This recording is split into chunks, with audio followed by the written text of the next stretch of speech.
Welcome to Wayne's Old Time Radio Page channel. I'm Wayne, your host.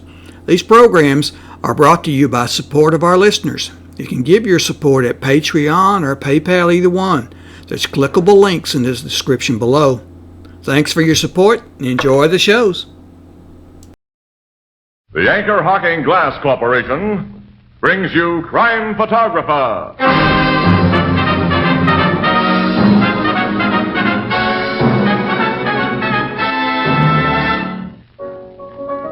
Hiya, Casey. Hi, Ethelbert. How did Santa Claus treat you? Fine, just fine. I'm so full of Christmas spirit, I could even kiss the city editor. What do you know? And me, I could even forgive and forget one or two of those Christmas neckties.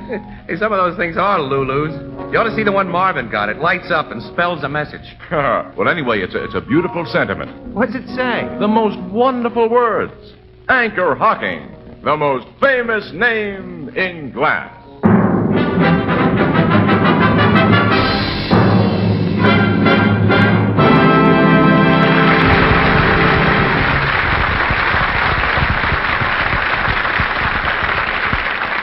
Ladies and gentlemen, this is Tony Marvin. Every week at this time, the Anchor Hocking Glass Corporation of Lancaster, Ohio, and its more than 10,000 employees bring you another adventure of Casey, crime photographer, ace cameraman who covers the crime news of a great city. Written by Alonzo Dean Cole. Our adventure for tonight, the Santa Claus of Bums Boulevard.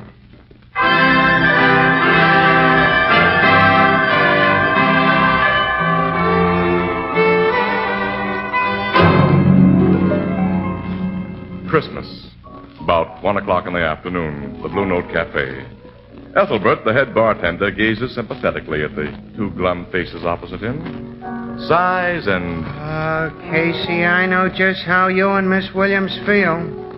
It ain't right to have to work on Christmas Day. The three of us should have different jobs, Ethelbert. And say, Ethelbert, where's Herman Chittison? Now, he's having Christmas dinner with his family, the lucky dog. Johnny Paul dropped in to play the piano for us today. Oh, good.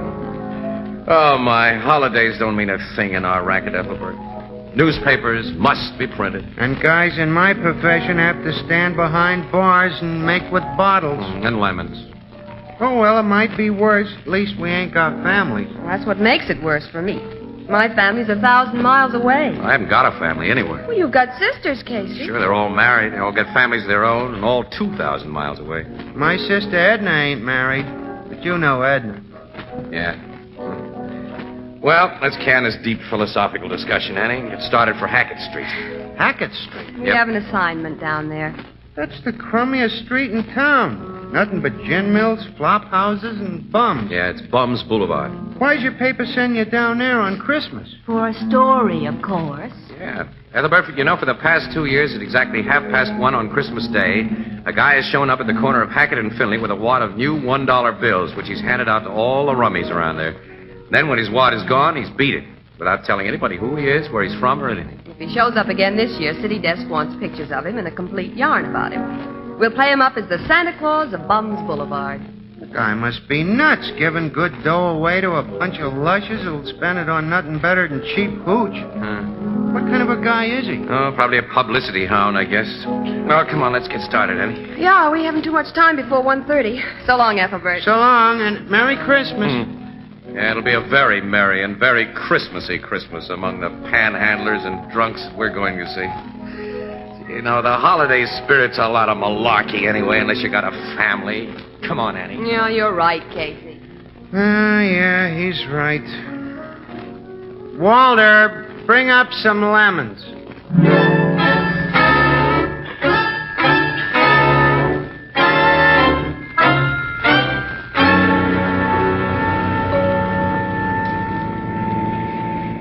Casey, we're terribly late. That man will have given away his dollar bills and be gone by the time we get Well, Annie, there. can I help it if we ran out of gas 4 blocks from the nearest open filling station? You I can't could have help had that. the tank filled before it went dry. Oh, couldn't sure, you? I'm wrong. I'm always wrong to hear you tell it. All you women do is nag. And a Merry Christmas to you. Oh, I'm sorry, kid. I'm a dope. I'm sorry. I love the bracelet you gave me, Casey. Huh? Yeah. You have exquisite taste. It looks swell on you, Annie. Hey, I wanted to get you a ring. A Ring? Yeah, with your birthstone. Amethysts. Yeah, I know it. Oh. I didn't see any I liked. It's just as well. I don't care for amethysts and rings. No? No. Oh. Wish I could afford a family of my own, Annie. What makes you think you can? My pay envelope, the cost of living. Well, maybe someday. But maybe when that someday comes, no woman will want you. You may have something there. I've been a bachelor so long, Annie, it's become a habit. You know, this morning when I woke up in my dinky little apartment, I felt, empty and lonely and useless. I haven't got a home. I felt the same way. I wonder, maybe, Annie, if the two of us... What about the two of us? Well, Oh, nuts. Look at this crummy street and the people on it. How can anybody think of home and a family life down here? How can anybody believe in anything or dream of anything? Every one of these bums, Annie, had big ideas once, and now look at him. This street is frightening, isn't it? If anybody reaches here, he's finished. It's the last stop. There's a crowd lined up at the next corner, Casey. Is that where they... Yeah, that's the place where the dollar bill Santa Claus has shown up before. Well, maybe he's been there and gone. No, if that were so, those rum-dums wouldn't be standing in line. They'd all be in the nearest gin mill spending the dough or fighting to get it away from each other. Well, I'll park the car here and walk the rest of the way. Yeah, the car may be safer away from that mob. That's how I figure. Let's see, I got the camera. Lock the car.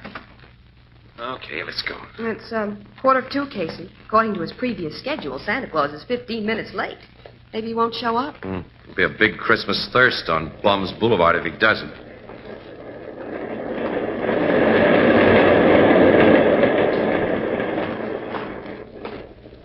I'm sorry. Pardon, I didn't see you. Okay, sister. Take it easy now. I'm all right. Don't I know you? I don't think so. Holy. Miss Arnold. We're both mistaken. I don't know you, and you don't know me. Excuse me for bumping you. Goodbye. Casey, what? Annie. That dame is Julia Arnold. Julia Arnold? She was a big actress, a great star. Julia? She was a Broadway sensation when I was in college. Why, she was beautiful. Oh, Casey, that woman can't The way be she the- denied her identity proves she is, Annie. I heard that Julia Arnold hit the skids, but Oh, Casey. she was married to a nice guy who got killed in the war, and then her kid died, and she... It's not nice, is it? And spare dime, mister? Just a dime. I guess so, old-timer. Let me see. I ain't a drinking man, mister. I'll spend it for food, not liquor. You don't look like a rummy. I ain't. I'm just old. You can ask anybody around here about Smitty, that's me. They'll tell you Smitty don't drink, don't steal. The worst they'll tell you about Smitty is he's just too old. Look, I haven't got any small change, Smitty. Here's $1. Oh, and here's another for me. $2? Oh, God bless you, boy. Forget it. Yeah. Goodbye. Merry Christmas to you. Merry Christmas. And Merry Christmas. You didn't look like a faker, Casey. No, just old. Christmas. There are plenty of fakers in that mob we're coming to, though. Oh, they look like a line of zombies. Yeah. Dead and won't lie down. Not that big guy over there, though, Annie. That big, heavy-set mug, the green lumberjack coat. Oh, he looks like a prize fighter. I know that guy. His name is Boots Driscoll. He's a yellow skunk. He's mean as a copperhead. You know, that louse would steal pennies from Kid, and he's the boss of Bums Boulevard. I gather you don't like him. I don't. Well, look who's here. Hello, Boots. Hi, Casey. I ain't seen you since... Yeah, since the last time you came out of the big house. That's right. Who's the good-looking dame with you? This lady's a friend of mine. Well, ain't you gonna introduce us? Nope. Oh.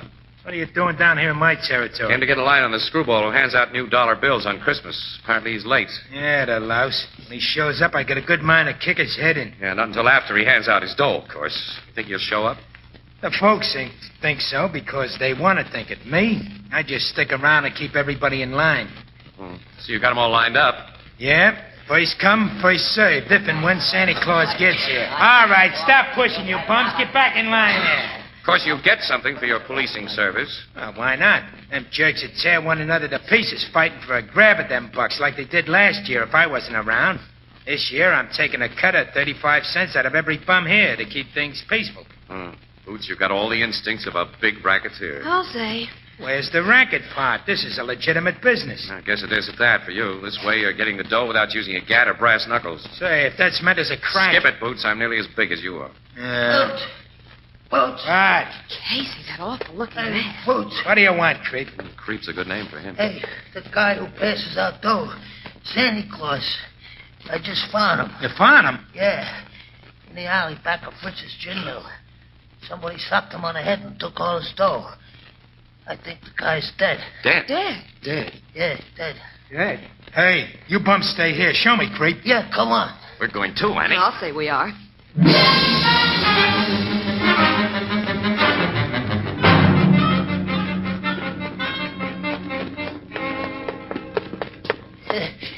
There he is, Boots.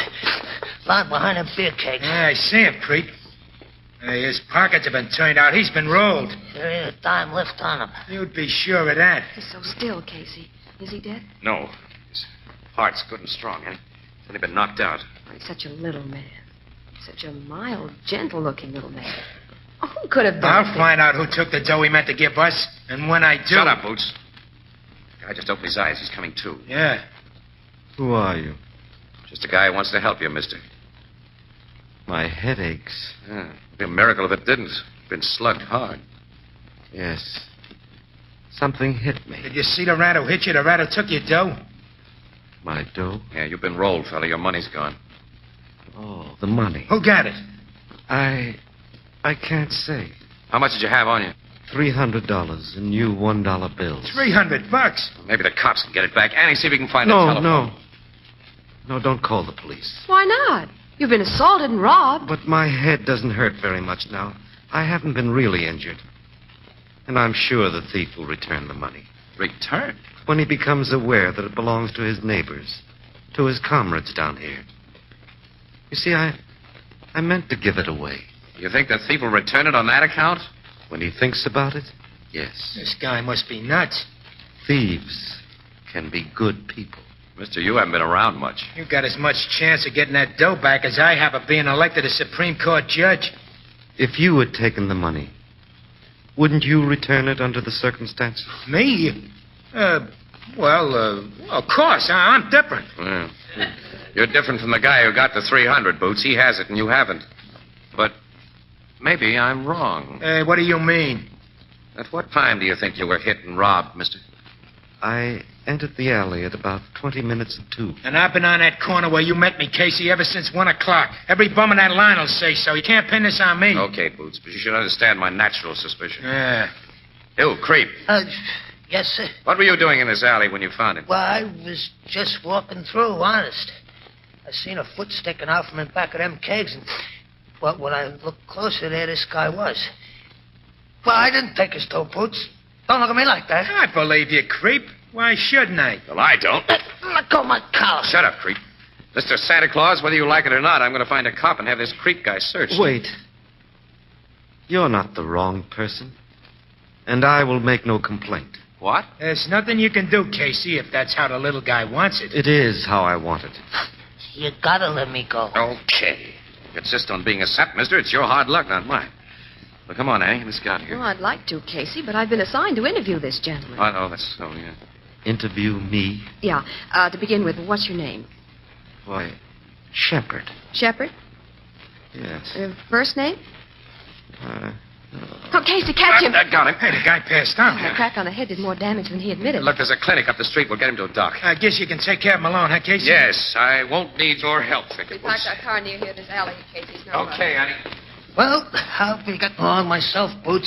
So long. Oh, no, creep. Hey, why you grabbing my arm? You're going to give me that $300 you took.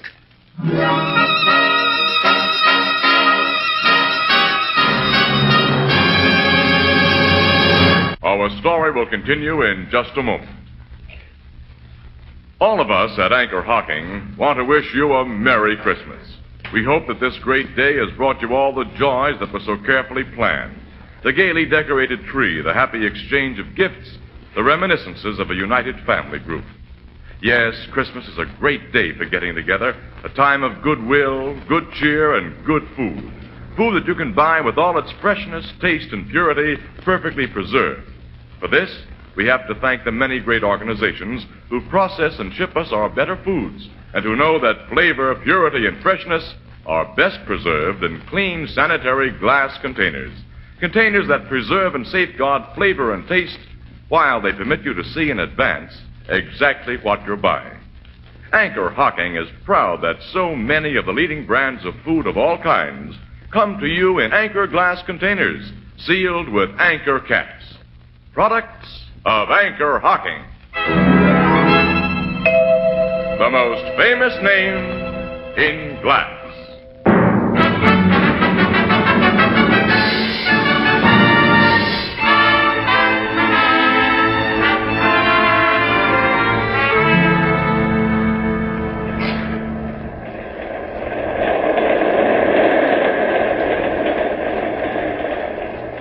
Are you sure you feel all right now, Mr. Shepard? Yes, Miss Williams. Doc said you got a really nasty crack on the head.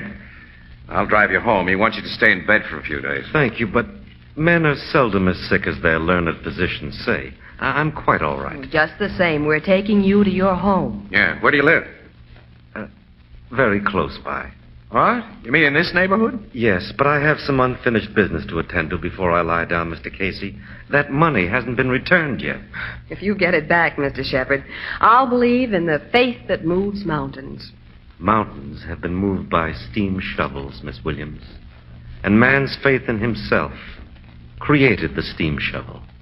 By that you mean you're going to do something to persuade the thief? I shall only remain near the thief so he can find me. I don't get you. Casey. Huh? Look. Holy. It's that creep guy. His face is terribly bruised. He must have crashed into a 10-ton truck. Yeah, he's dragging himself along. Hey, creep, what happened to you? How did... Boots beat me up. Boots? Yeah, in the alley after you left. Why? He thought I took that $300. He beat me up and then searched me. But he didn't find it because I didn't have it. Hey, buy me a drink, will you? I need a drink there. Look, we're going to take you into the clinic and get you patched up. No. When the docs get their mitts on guys like me, they send us to the hospital where we can't get no liquor. So, just buy me a shot, mister, huh? That's all I need. I'm going to... We'll serve this man best by doing as he asks, Casey. At the moment, his body needs its accustomed alcohol more than his bruises need medical treatment. You're a wise guy, mister. You're a real gent. Unfortunately, I have no money to give him. All right, creep, I'll buy you a drink. And I'll go into a gin mill with you. While you tell me more about finding Mr. Shepard in that alley. I already told you all I know. No, we'll talk about that later. Come on. We'll go into this joint here. Yeah. Oh, this is an awful place, Casey. Yeah, it is. You stay outside, Annie. Oh, why should I? There's another woman at the bar. Huh? Yes. That's Julia Arnold. Oh, I see. The actress. Yeah. You coming in too, Mr. Shepard? Yes, thank you. Hey, Gus. Hey, give me a shot, huh? Give me a shot quick. Not like see you got the dough to pay for it, creep. I'm paying for his drink. Well, you gents and Lady Hack. Nothing for me. Me either. I'll have a little wine. Hey, one of the gents ain't ashamed to have a drink with a likes of me, Gus. What kind of wine, mister? Plain red wine. Alky for me, Gus, and quick. Okay. All right, now we'll do some talking, creep. Mr. Shepard says he went into that alley at around 20 minutes to 2. Where were you at that time? Mr. Casey, no purpose can be served by questioning this man. I'm making no complaint to the police, and You may condone a crime, Shepard, but I don't. I don't condone the crime. I'm forgiving it. Well, we wouldn't have much law and order if everyone did that. Perhaps we'd have more, Miss Williams. This guy just don't care about $300, Annie. Here your drinks. Give me, Gus. The money wasn't mine, Mr. Casey. I'd have given it away in another few minutes. And a lot of good it would have done him. $1 apiece that'd slide across bars like this for raw alcohol. Mr. Shepard, you seem like an awful nice guy, but it's time somebody taught you the facts of life. Few can teach the facts of life, Mr. Casey. Few but little children. Because man forgets the simplicity of childhood. He forgets that all the world is one great family. I think our friend Creep would like another drink. Yeah. And thanks a million, mister. Hey, Gus. Okay, creep. Be with you in a minute. Hey, Gus. What do you want, Julie? Another drink, of course. You drank up the buck you gave me. Casey, that fine actress. Come here, Gus. Come here. Nothing anybody can do for her, Annie. Julia Arnold's hit bottom. Look, I fooled you, Gus. I held out. I got another dollar bill. Another brand new one, Julia. Another new. Where'd you get this dough? When you were in here this noon, you said you didn't have a dime. Casey. Julie found them, Gus. I found them, and I got more hid away. You hear that, Shepard? I heard. When she leaves this place, we follow.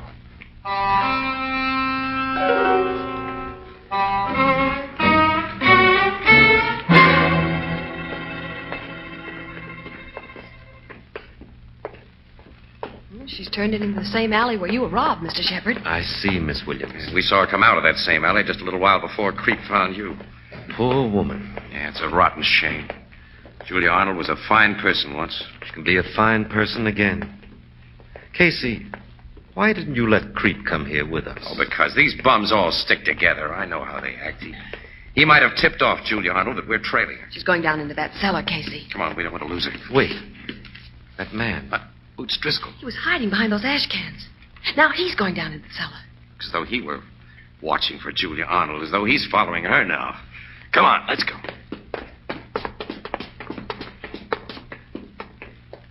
There are rooms down here. She probably lives in this cellar. Yeah, but which door? Get out of here. Her voice. That door, Casey. We're going in, all right. What? Let her go, Boots. I said let her go.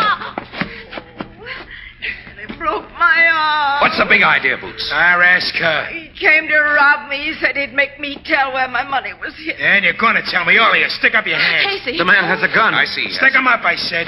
Okay, Boots. But you're losing what little mind you ever had. A lousy $300 is worth Shut a up, Casey. This is my territory. I'm boss, and I don't take no double crossing. Hand it over, Julie, or... I haven't $300. I don't know what you're talking about. Hand it over. Don't shoot. I'll give you what I have. I found $6 bills in the alley today. Here are the 4 I have left. You're bluffing, but I ain't.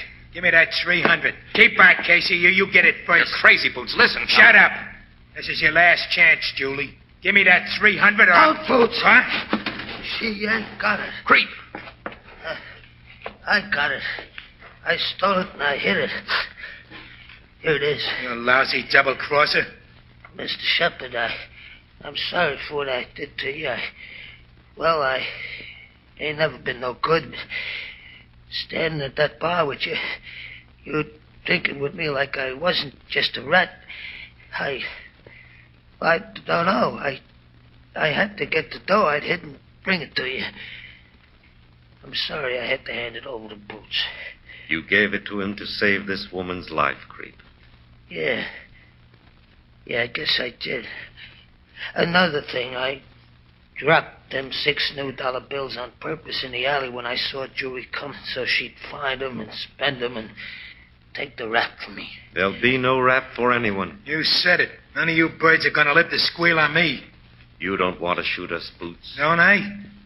Do you? I got myself in too deep. Not yet. You haven't taken life. And your life isn't finished. I ain't going to finish it and stir. I got a chance and none of you talk. Yes, you have.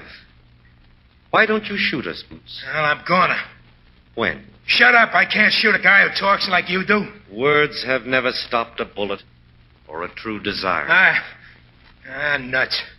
Here, Casey, take this gat and this dough and send for the cops. I'm tired of being a phony tough guy. Shall I send for the cops, Mr. Shepard? If you wish, Casey. You're running this. We have $300. Everyone seems to agree that my original plan for its distribution was unwise. What do you suggest we do with it? May I have your suggestion, Creep? I tried to frame Julie. Give it to her. And your suggestion, Boots? Give it to Julie. It's yours, Miss Arnold. Mine? $300. Well, I can buy a decent dress. Once I earned that much for a single performance, I can do it again. If you believe so. But I don't need this money you intended for the poor. I'm not poor. God gave me gifts I've squandered. I still have some left. They're all I need. Give this money to the really poor. What shall I do with it, Casey? Mr. Shepard? You're still running this.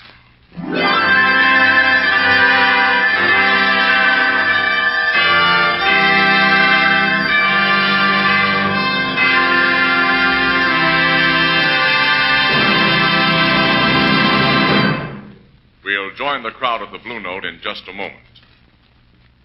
Perhaps among your Christmas gifts, you received a beautiful set of jadeite dinnerware. Then you already know how attractive it will look on your table. And in the months to come, you'll learn that jadeite dinnerware is as sturdy and heat-proof as it is lovely to look at. You'll be proud of your jadeite dinnerware because of its beautiful texture, its color, its flawless design. And your guests will hardly believe that this jade green dinnerware costs so little. But incredible as it may seem, you can buy a 35-piece jadeite dinner service, including 6 cups, 6 saucers, 6 dessert plates, 6 salad plates, 6 dinner plates, 1 vegetable bowl, a platter, and a sugar and creamer set for less than $5.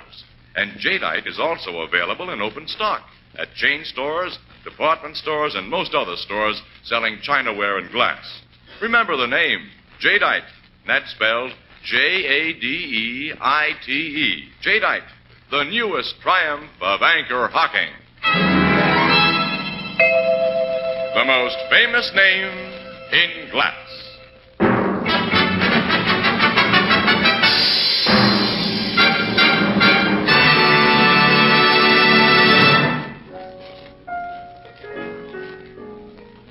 So Mr. Shepard gave the dough to that old man who panhandled you and Miss Williams, huh, Casey? Yeah.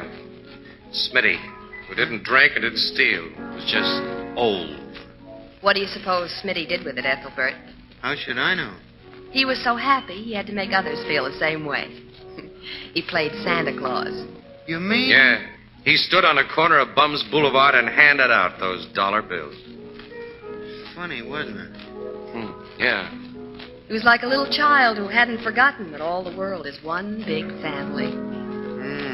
That's a pretty thought. I got it from Mr. Shepard. He sounds like a very interesting guy. What'd you find out about him, Miss Williams? Him personal, I mean. Nothing. While we were watching old Smitty give his money away, Mr. Shepard wandered off and we lost him. Think you'll find him again? Well, I hope so. So do I. But you don't know his address or even what business he's in? No. But he told me he was once a carpenter.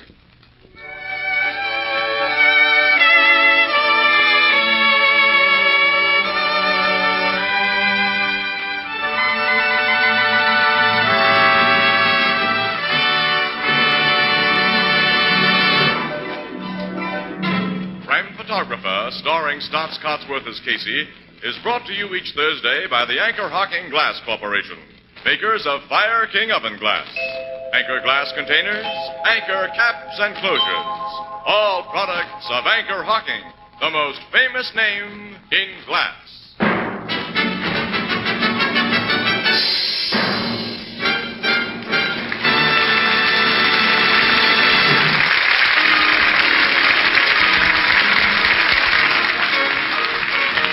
Photographer is directed by John Deese. The original music is by Archie Blyer, and the program features Miss Van Miner as Anne and John Gibson as Ethelbert.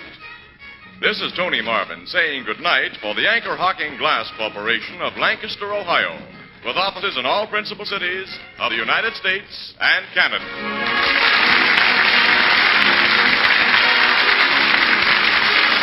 This is CBS, the Columbia Broadcasting System.